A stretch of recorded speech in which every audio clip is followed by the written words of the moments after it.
आइए सुनते हैं आज की मेरी नई कहानी। वीडियो का पूरा मजा लेने के लिए वीडियो को अंत तक देखिए। हाँ, अपनी आंखों पर विश्वास ही नहीं हो रहा था। दरवाजे की झिरी से आंख सटाकर उसने ध्यान से देखा तो जेठ जी को अपनी ओर देखते उसके होश उड़ हो गए। अगले ही पल उसने थोड़ी सी ओट लेकर दरवाजे को झटके से बंद किया, मगर थोड़ी देर बाद ही चर्र की आवाज के साथ चरमराते दरवाजे की झिर्री फिर जस की तस हो गई। तने कोट में जल्दी से कपड़े पहन नेहा बाथरूम से बाहर निकली। सामने वाले कमरे में जेठ जी जा चुके थे। नेहा का पूरा शरीर थर्रा रहा था। क्या उसने जो देखा वह सच है? क्या जेठ जी इतने निर्लज्ज भी हो सकते हैं? अपने छोटे भाई की पत्नी को नहाते हुए देखना, छी। उन्होंने तो मर्यादा की सभी सीमाएं लंघ ली, नेहा सोचती जा रही थी। कितनी बार उसने मयंक से इस दरवाजे को ठीक करवाने के लिए कहा था, लेकिन हर बार बात आई गई हो गई थी। एक तो पुराना दरवाजा, उस पर टूटी हुई कुंडी, बार बार कसकर लगाने के बाद भी अपने आप खुल जाया करती थी। उसने कभी सोचा भी नहीं था कि उस झिरी से उसे कोई इस तरह देखने का यत्न कर सकता है। पहले भी जेठ जी की कुछ हरकतें उसे नागवार लगती थी, जैसे पैर छूने पर आशीर्वाद देने के बहाने अजीब तरह से उसकी पीठ पर हाथ फिराना, बेशर्मों की तरह कई बार उसके सामने पैंट पहनते हुए उसकी जिप लगाना। 1.5 साल के नन्हे भतीजे को उसकी गोद से लेते समय उसके हाथों को जबरन छूना और उसे अजीब सी निगाहों से देखना आदि। नई नई शादी की सकुचाहट में वह मयंक को भी कुछ नहीं बता पाती। जल्दबाजी में कोई निर्णय कर वह किसी गलत नतीजे पर नहीं पहुंचना चाहती थी, क्योंकि यह एक बहुत ही करीबी रिश्ते पर प्रश्न चिन्ह खड़ा करने जैसा था। लेकिन आज की घटना ने उसे फिर से सोचने पर विवश कर दिया। घर के आंगन से सटा एक कोने में बना यह कमरा या तो अनाज की कोठी, भारी संदूक व पुराने कूलर आदि रखने के काम आता था। परंतु रेलवे में पदस्थ सरकारी कर्मचारी उसके जेठ अपनी नाइट ड्यूटी के बाद शांति से सोने के लिए अक्सर उक्त कमरे का इस्तेमाल किया करते थे। हालांकि घर में 4 से 5 कमरे और थे, लेकिन जेठ जी इसी कमरे में पड़े एक पुराने दीवान पर बिस्तर लगाकर जब सो जाया करते थे। इस कमरे से आंगन में बने बाथरूम का दरवाजा स्पष्ट दिखाई देता था। आज सुबह भी ड्यूटी से आए जेठ जी इसी कमरे में सो गए थे।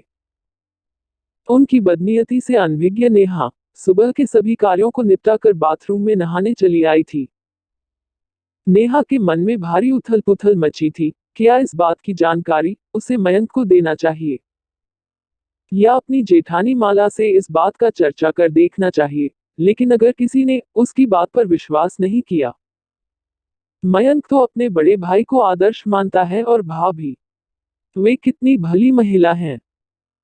अगर उन्होंने उसकी बात पर विश्वास कर भी लिया, तो बेचारी यह जानकर कितनी दुखी हो जाएंगी। दोनों बच्चे तो अभी कितने छोटे हैं। नहीं नहीं, यह बात वह घर में किसी को नहीं बता सकती। अच्छा भला घर का माहौल खराब हो जाएगा। वैसे भी महीने में मयंक की नौकरी पक्की होते ही वह यहां से दिल्ली उसके पास चली जाएगी। हाँ, इस बीच अगर जेठ जी ने दोबारा कोई ऐसी हरकत दोहराई, तो वह उन्हें मुंह तोड़ जवाब देगी। यह सोचते हुए नेहा अपने काम पर लग गई। उत्तर प्रदेश के कानपुर में 2 वर्षों पहले ब्याह कराई। नेहा बहुत समझदार व परिपक्व विचारों की लड़की थी। उसके पति मयंक दिल्ली में एक कंपनी में बतौर अकाउंट्स ट्रेनी काम करते थे। अभी फिलहाल कम सैलरी व नौकरी पक्की न होने के कारण नेहा ससुराल में ही रह रही थी। कुछ पुराना पर खुला खुला बड़ा सा घर किसी पुरानी हवेली की याद दिलाता सा लगता था। उसमें जेठ जेठानी और उनके 2 छोटे बच्चे, यही नेहा की ससुराल थी। यहां उसे वैसे कोई तकलीफ नहीं थी। बस अपने जेठ का दोगलापन नेहा को जरा खलता था। सबके सामने प्यार से बेटा बेटा कहने वाले जेठ जी जरा सी ओट मिलते ही उसके सामने कुछ अधिक ही खुलने का प्रयास करने लगते, जिससे वह बड़ी ही असहज महसूस करती। स्त्री सुलभ गुण होने के नाते अपनी देह पर पड़ती जेठ जी की नजरों में छिपी कामुकता को उसकी अंतर्दृष्टि जल्द ही भांप गई थी। एहतियातन जेठ जी से सदा ही वह एक आवश्यक दूरी बनाए रखती थी।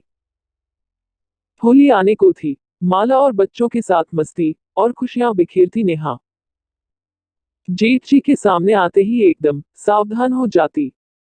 उसे होली पर मयंक के घर आने का बेसब्री से इंतजार था। पिछले साल होली के वक्त वह भोपाल अपने मायके में थी, सो मयंक के साथ उसकी यह पहली होली थी।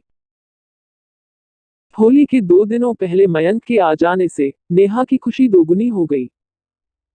पति को रंगने के लिए उसने बच्चों के साथ मिलकर बड़े जतन से एक योजना बनाई, जिसकी भनक भी मयंक को नहीं पड़ने पाई। होली वाले दिन मोहल्ले में सुबह से ही बच्चों की धमाचौकड़ी शुरू हो गई थी। नेहा भी सुबह जल्दी उठकर भाभी के साथ घर के कामों में हाथ बटाने लगी। जल्दी जल्दी हाथ चला नेहा, 10 से 11 बजे से मोहल्ले की औरतें धावा बोल देंगी। कम से कम खाना बन जाएगा तो खाने पीने की चिंता नहीं रहेगी। जेठानी की बात सुन नेहा दोगुनी फुर्ती से काम में लग गई। थोड़ी ही देर में पूरी, कचौड़ी, दही वाले आलू, मीठी सेवइयां और अरवी की सूखी सब्जी बनाकर दोनों देवरानी जेठानी फारिग हो गईं। भाभी, मैं जरा इनको देख कर आती हूँ, उठे या नहीं? हाँ, जा, पर जरा जल्दी करना, माला मुस्कुराते हुए बोली। कमरे में घुसकर नेहा ने सो रहे मयंक के चेहरे की खूबगत बनाई और मजे से चौके में आकर अपना बचा हुआ काम निपटाने लगी। इधर मयंक की नींद खुलने पर सभी उसका चेहरा देखकर हंसते हंसते लोटपोट हो गए। हैरान मयंक ने बरामदे में लगे कांच में अपनी लिपीपुती शक्ल देखी तो नेहा की शरारत समझ गया। भाभी, नेहा कहाँ है? भाई, तुम्हारी बीवी है, तुम जानो। मुझे तो सुबह से नजर नहीं आई, भाभी ने हंसते हुए जवाब दिया। बताता हूँ, उसे जरा मिलने दो। अभी तो मुझे अंदर जाना है। हाथ से फ्रेश होने का इशारा करते हुए वह टॉयलेट में जा घुसा। इधर नेहा भाभी के कमरे में जा छिपी थी। फ्रेश होकर मयंक ने ब्रश किया और होली खेलने के लिए बया सफेद कुर्ता पजामा पहना।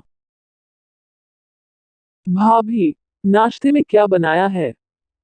बहुत जोरों की भूख लगी है, फिर दोस्तों के यहाँ होली खेलने भी निकलना है, मयंक ने भाभी से कहा। इस बीच उसकी निगाहें नेहा को लगातार ढूंढ रही थी। मयंक ने नाश्ता खत्म ही किया था कि भतीजी खुशी ने उसके कान में कुछ फुसफुसाया। अच्छा। मयंक उसकी उंगली थामे उसकी बताई जगह पर आंगन में आ खड़ा हुआ। बताओ, कहाँ है चाची? पूछने पर 1 मिनट चाचा कहती हुई खुशी उसका हाथ छोड़कर फुर्ती से दूर भाग गई। इतने में पहले से ही छत पर खड़ी नेहा ने रंग से भरी पूरी की पूरी बाल्टी मयंक पर उड़ेल दी। ऊपर से अचानक होती रंगों की बरसात में बेचारा मयंक पूरी तरह नहा गया। उसकी हालत देखकर एक बार फिर पूरा घर ठहाकों से गूंज उठा। थोड़ी ही देर पहले पहना गया सफेद कुर्ता पजामा अब गाढ़े गुलाबी रंग में तब्दील हो चुका था। ठहरो, अभी बताता हूँ तुम्हें, कहते हुए मयंक जब तक छत पर पहुंचा, नेहा गायब हो चुकी थी।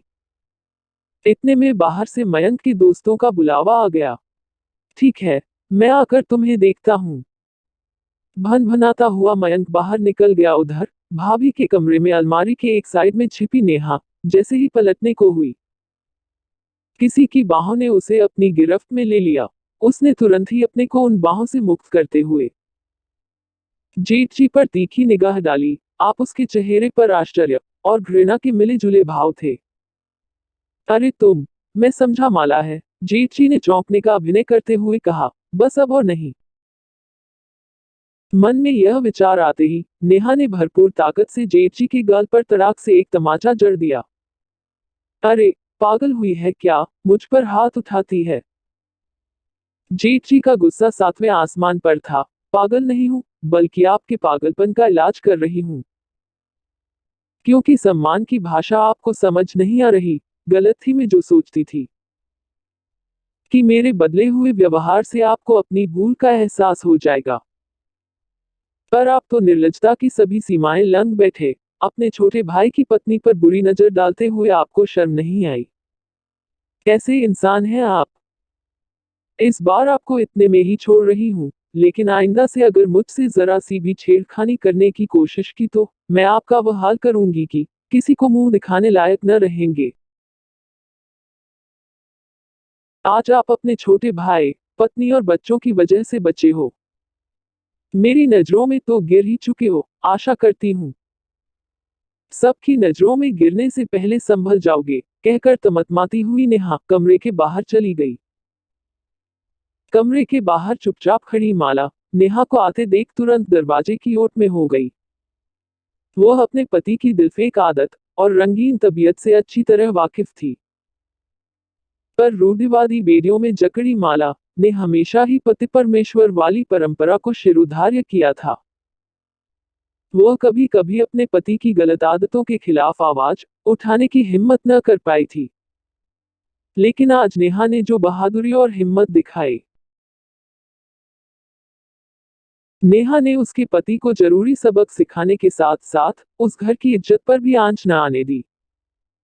माला नेहा की शुक्रगुजार थी। उधर कुछ देर बाद नेहा कर निकली नेहा अपने गीले बालों को आंगन में सुखा रही थी, तभी पीछे से मयंक ने उसे अपने बाजुओं में भरकर दोनों मुट्ठियों में भरा रंग उसके गालों पर मल दिया।